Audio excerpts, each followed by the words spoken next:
Welcome to special focus. Kejriwal ఓ సంచలనం.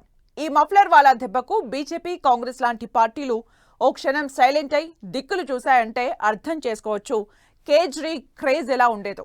అయితే అదంతా ఒకప్పుడు. అందరిలో ఒక్కడిని, అందరి వాణ్ణి, సామాన్యుణ్ణి అని చెప్పి పొలిటికల్ ఎంట్రీ ఇచ్చిన కేజ్రీవాల్ ఆ తర్వాత ఎవరికీ అందని వాడిగా మారిపోయారు. రాజకీయాలను మార్చేస్తానన్న కేజ్రీవాల్ను అదే రాజకీయం మార్చేసింది. కట్ చేస్తే ఢిల్లీలో ఘోర పరాభవం పలకరించింది.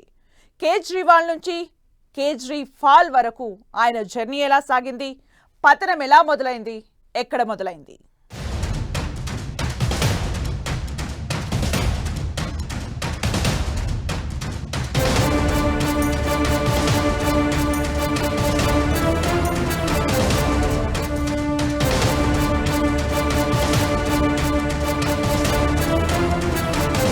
రాజకీయాన్ని మార్చేస్తానన్నారు. రాజకీయమే ఆయనను మార్చేసింది. కేజ్రీవాల్ పరాభవంతో ఎన్నో ప్రశ్నలు. కేజ్రీవాల్ నుంచి కేజ్రీఫాల్ వరకు మఫ్లర్ వాలా రాజకీయం ఎలా సాగింది? కేజ్రీ పతనం ఎలా, ఎక్కడ మొదలైంది? 2013 ఢిల్లీ రామ్లీలా మైదానం. ఓ సామాన్యుడు ముఖ్యమంత్రిగా ప్రమాణ స్వీకారం చేస్తున్న రోజది. ఆదర్శవాదం అనే మాటను మర్చిపోయిన రాజకీయం ఆ రోజు, ఆ క్షణం ఆ పదాలను గుర్తు చేసుకుంది. దానికి కారణం అరవింద్ కేజ్రీవాల్. అందరిలో ఒకణ్ణి, అందరి వాణ్ణి అని జనాల మనసు గెలుచుకుని ఢిల్లీ ముఖ్యమంత్రి అయ్యారు. అవినీతిని ఎదిరించి, బడా పార్టీలను ఓడించి అధికారం చేపట్టిన కేజ్రీవాల్ను భవిష్యత్ రాజకీయానికి బ్రాండ్ అంబాసిడర్ అనుకున్నారంతా. కేజ్రీ గెలుపును దేశమంతా ఆస్వాదించింది. ఆ ప్రమాణ స్వీకారానికి తెలుగు రాష్ట్రాల నుంచి కూడా జనాలు, అభిమానులు వెళ్లారంటే అర్థం చేసుకోవచ్చు ఆ స్థాయి ఏంటో.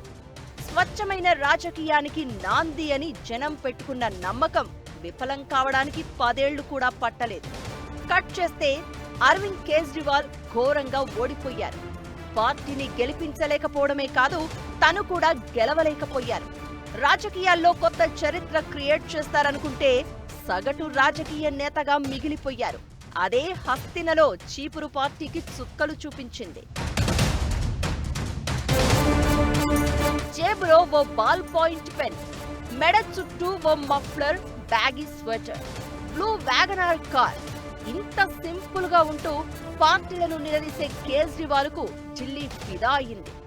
ఐఆర్ఎస్ అధికారి నుంచి రాజకీయ నాయకుడిగా మారిన ఆయన ఓ రేంజ్ పబ్లిసిటీ మెయింటైన్ చేశారు. మొదట్లో ఉచిత విద్యుత్, ఉచిత మంచినీరు అందిస్తామని హామీ ఇచ్చి నెరవేర్చారు. తక్కువ ఆదాయం ఉండే జనాల మనసు గెలుచుకున్నారు. దీంతో 2015లో మోదీ, అమిత్ షా ప్రపంచనాన్ని తట్టుకుని కూడా ఢిల్లీలో ఆప్ పార్టీకి అద్భుత విజయాన్ని సాధించారు. పైగా కమలం పార్టీని 3 సీట్లకే పరిమితం చేశారు. దీంతో బీజేపీని వ్యతిరేకించే వారికి కేజ్రీవాల్ ఓ హీరోలా మారిపోయారు. ఇక చలికాలంలో ఢిల్లీ వీధుల్లో నిద్రపోయి జనం కోసమే తాను అనే సంకేతాలు పంపించారు. కట్ చేస్తే తర్వాత రోజుల్లో సీన్ మారింది. ఏళ్లు గడిచే కొద్దీ కేజ్రీవాల్ ఇమేజ్ మారిపోయింది. అందరివాడు అందనివాడయ్యారు.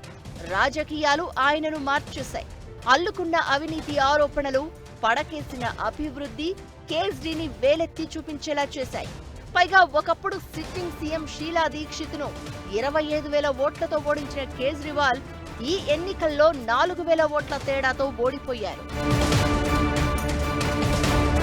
ప్రయాణం ఎక్కడ మొదలు పెట్టారో, ఎలా మొదలు పెట్టారో మర్చిపోయారు. ప్రయాణం ఎందుకు మొదలు పెట్టామో గుర్తుంచుకోలేకపోయారు. కేజ్రీవాల్లో అహం పెరిగింది, అధికార దాహం పెరిగింది. అదే ఇప్పుడు ఘోర పరాభవానికి కారణమైంది. ఢిల్లీ ఎన్నికల ఫలితాల తర్వాత వినిపిస్తున్న మాటలివి. వ్యవస్థను మార్చాలని రాజకీయాల్లోకి వచ్చిన కేజ్రీవాల్ను అదే వ్యవస్థ మార్చేసింది. తన ప్రత్యేకత ఏంటో కేజ్రీ మరిచిపోయారు. జనానికి దూరమయ్యారు, ఓటమికి దగ్గరయ్యారు. కేజ్రీఫాల్ గా మారడానికి ప్రధాన కారణం ఇదే.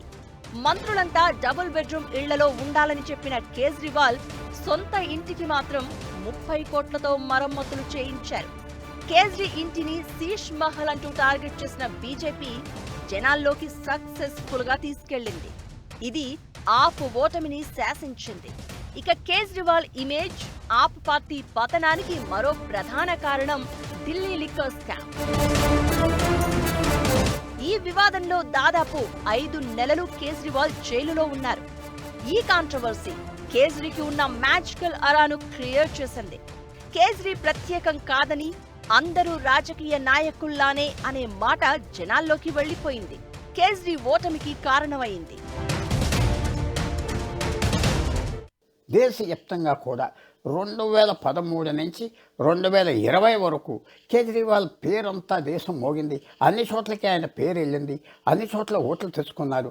కానీ ఎప్పుడైతే 2020 తర్వాత ఒక విశేషమైన విజయం సాధించాడో, మళ్ళీ రెండోసారి ముఖ్యమంత్రి, మూడోసారి అవ్వాడో, అప్పటి నుంచి లిక్కర్ స్కామ్ ఇలాంటి ఏదైతే ఆయన వ్యతిరేకించాడో పాత రాజకీయానికి అన్ని చేయటం మొదలుపెట్టాక అవన్నీ కలిపి ఓటమి తప్పలేదు.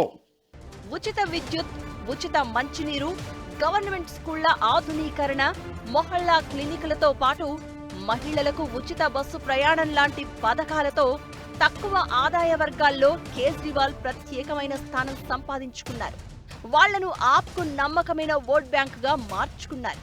అయితే పెరిగిపోతున్న కాలుష్యం, అధ్వాన్నమైన రోడ్లు ఆప్పై విమర్శలకు కారణమైంది. సిటీని వదిలేసి అధికారం నిలబెట్టుకునేందుకే అన్నట్లుగా కేజ్రీవాల్ వ్యవహారం కనిపించిందనే అభిప్రాయాలు వినిపిస్తున్నాయి. ఇదే కేజ్రీ ఇమేజ్ను మరింత దెబ్బతీసింది. అధికారం అవసరం లేదు, జనాల తరపున పోరాటం చేస్తామంటూ సామాన్యుడిలా రాజకీయాల్లోకి వచ్చిన కేజ్రీవాల్ ఆ తర్వాత అదే అధికారాన్ని కాపాడుకునేందుకు ప్రయత్నాలు మొదలుపెట్టారు. ఈ ప్రాసెస్ లో తన ప్రత్యేకత కోల్పోయారు. బీజేపీని ఢీకొట్టాలనుకుని ఆ పార్టీ వెనుక పరుగులు పెట్టారు. తనేంటో, తన ప్రయాణం ఎక్కడ మొదలైందో మర్చిపోయారు.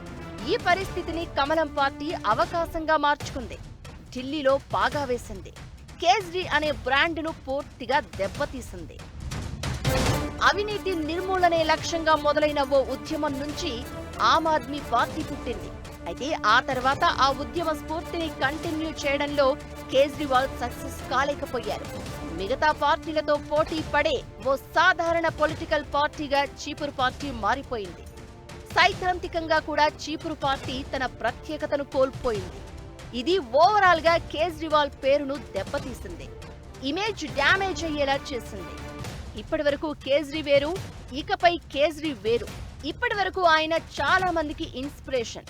అయితే ఢిల్లీ ఓటమి తర్వాత కేజ్రీవాల్ ఇక ఇన్స్పైర్ చేసే వ్యక్తిగా, నేతగా ఉండకపోవచ్చనే అభిప్రాయాలు వినిపిస్తున్నాయి.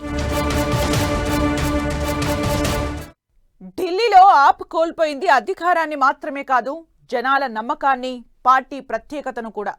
ఈ ఓటమి కేజ్రీవాల్ కు ఆప్ పార్టీకి గడ్డు రోజులు పరిచయం చేయడం ఖాయంగా కనిపిస్తోంది. కేజ్రీవాల్ తనను తాను మళ్లీ ఆవిష్కరించుకోవాల్సిన సమయం ఇది. అసలు రాబోయే రోజుల్లో ఢిల్లీ రాజకీయం ఎలా ఉండే అవకాశం ఉంది? కేజ్రీవాల్ కు ఎదురు కాబోయే సవాళ్లేంటి? అసలు ప్రమాదం ఆ విషయాల్లోనేనా?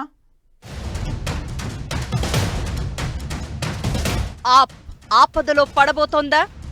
కేజ్రీవాల్ కు ఎదురయ్యే సవాళ్లేంటి? ఆప్ పని ఇక అయిపోయినట్లేనా? కేజ్రీవాల్ ముందున్న ఆప్షన్లేంటి? 10 ఏళ్లకు మించి ఢిల్లీలో అధికారం చేపట్టిన చీపురు పార్టీకి ఈ ఫలితాలు చుక్కలు చూపిస్తున్నాయి. ఓటర్ దెబ్బకు ఆప్ నేతల మైండ్ బ్లాంక్ అయింది. నిజానికి ఇదేదో ఎన్నికల్లో ఓటమి మాత్రమే కాదు, చాలా రకాలుగా ఆప్ లాస్ అయింది. దేన్నైతే బలం అనుకుంటున్నారో ఆ బలం కూడా ఇప్పుడు ఆప్ పార్టీకి దూరమైన పరిస్థితి కనిపిస్తోంది. ఇక ఢిల్లీ సెక్రటరియట్ బంద్ చేయాలి, ఒక్క ఫైల్ కూడా బయటకు వెళ్లడానికి వీలు లేదని లెఫ్టినెంట్ గవర్నర్ ఆదేశాలిచ్చారు. ఇది ఆప్ భవిష్యత్ ఎలా ఉండబోతుందో చెప్పకనే చెప్తుందనే అభిప్రాయాలు వినిపిస్తున్నాయి. లిక్కర్ స్కామ్, శీష్ మహల్ రచ్చతో సహా విపక్షంలో ఉన్నప్పుడు బీజేపీ చాలా ఆరోపణలు చేసింది. అధికారంలోకి రాగానే అవినీతి బయట పెడతామని ఎన్నికల్లో హామీ ఇచ్చింది. అయితే ఇప్పుడు బీజేపీ గద్దె ఎక్కబోతోంది. లిక్కర్ ఫైల్స్ మళ్లీ బయటకు తీసే అవకాశం ఉంది. దీంతో పాటు ఆప్ సర్కార్ చేసిన ప్రతి ఖర్చును లెక్క తేల్చడం కూడా ఖాయం. దీంతో చీపురు పార్టీకి, కేజ్రీవాల్ కు రాబోయే రోజుల్లో చుక్కలు కనిపించడం ఖాయం అనే అభిప్రాయాలు వినిపిస్తున్నాయి. రాబోయే రోజుల్లో కేజ్రీవాల్కి చాలా కష్టమైన పరిస్థితులు వస్తాయి. ముఖ్యంగా ఏంటంటే ఇప్పుడు ఆయన చేసిన తప్పులన్నీ దాదాపు 12 సంవత్సరాలు ఆయన ముఖ్యమంత్రిగా ఉండటం ఏం ఖర్చు పెట్టాడు, ఏమి కరెక్ట్ సిస్టంలో చేయలేదు, అధికారులతో ఎప్పుడు దెబ్బలాడి ఫైల్స్ ఆయనే సంతకం పెట్టాడా, ఎంత కరప్షన్ జరిగింది అవన్నీ బయటికి తీస్తానని సెంట్రల్ గవర్నమెంట్ అన్నది కాబట్టి దాని మీద సీరియస్ యాక్షన్ మొదలుపెడతారు. అవినీతి వ్యతిరేక ఉద్యమం ద్వారా రాజకీయ నేతగా మారిన కేజ్రీవాల్ సంప్రదాయ రాజకీయ నేతలకు మించిన రాజకీయాలు చేశారు. భావోద్వేగాలను రెచ్చగొట్టి ఓట్లు కొల్లగొట్టే ప్రయత్నం చేశారన్న విమర్శలు ఉన్నాయి. ఆయన చెప్పిన కొత్త తరహా రాజకీయాలు, చేసిన ప్రచారం కొంతమేర వర్కౌట్ అయింది. అయితే ఇప్పుడు ఆ రాజకీయాలపై జనాలు విరక్తి చెందారు. ఢిల్లీ ఎన్నికల్లో అది క్లియర్ కట్ గా కనిపించింది. అయితే ఇప్పుడు కేజ్రీవాల్ స్వయంగా ఎమ్మెల్యేగా ఓడిపోవడంతో ఇక ఏ రాష్ట్రంలోనూ ఆప్ను జనాలు నమ్మే అవకాశం లేదు. గతంలో గుజరాత్, గోవా, మహారాష్ట్ర, హర్యానా, పంజాబ్ రాష్ట్రాల్లో పార్టీని విస్తరించేందుకు కేజ్రీవాల్ ప్రయత్నం చేశారు. పంజాబ్లో మాత్రమే ఆప్ను ఎన్నుకున్నారు. అక్కడి ముఖ్యమంత్రి తీరుతో అక్కడ కూడా వచ్చేసారి ఉంటుందో పడుతుందో తెలియని పరిస్థితి. జాతీయ పార్టీగా కాంగ్రెస్ స్థానాన్ని భర్తీ చేయాలని రాజకీయాలు మొదలు పెట్టారు కేజ్రీవాల్. అదే మోసం చేసింది. తన పార్టీ ఉనికికే సమస్య వచ్చింది. కేజ్రీవాల్ ముందు కఠినమైన పరిస్థితులు ఉన్నాయి. గోవా నుంచి ఢిల్లీ వరకు తమ పార్టీ క్యాడర్ను కాపాడుకుంటుందా? బీజేపీ ఆపరేషన్ కమల్ను ప్రారంభిస్తే పరిస్థితి ఏంటనే ప్రశ్నలు వినిపిస్తున్నాయి. ప్రస్తుతం 92 మంది ఎమ్మెల్యేలతో పంజాబ్లో ఆప్ అధికారంలో ఉంది. ఢిల్లీ ఎన్నికల్లో 22 స్థానాలను నిలబెట్టుకుంది.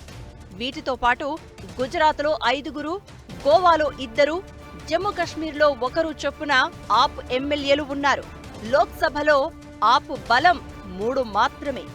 మోదీ, షా ద్వయం ఆపరేషన్ కమల్ను ప్రకటిస్తే వీరిలో ఎంతమంది ఆప్లో ఉంటారు అన్నది అతిపెద్ద ప్రశ్న. ఇక జాతీయ స్థాయిలో ఇప్పుడు బీజేపీ, కాంగ్రెస్ మధ్య యుద్ధం కనిపిస్తోంది.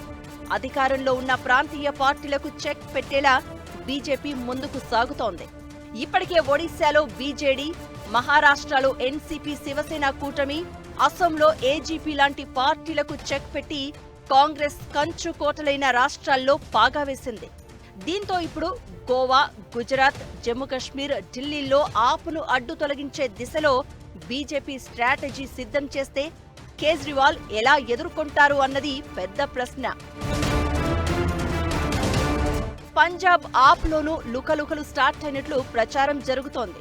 పంజాబ్లో 30 మంది ఆప్ ఎమ్మెల్యేలు తమతో టచ్లో ఉన్నారని కాంగ్రెస్ నేతలు బహిరంగంగా ప్రకటిస్తున్న పరిస్థితి. దీంతో అక్కడ కూడా ఆప్ ఉంటుందో లేదో అనే అనుమానాలు సాగుతున్నాయి. దీనికి కేజ్రీవాల్ ఎలా చెక్ పెడతారు అన్నది $1 మిలియన్ ప్రశ్నగా మారింది.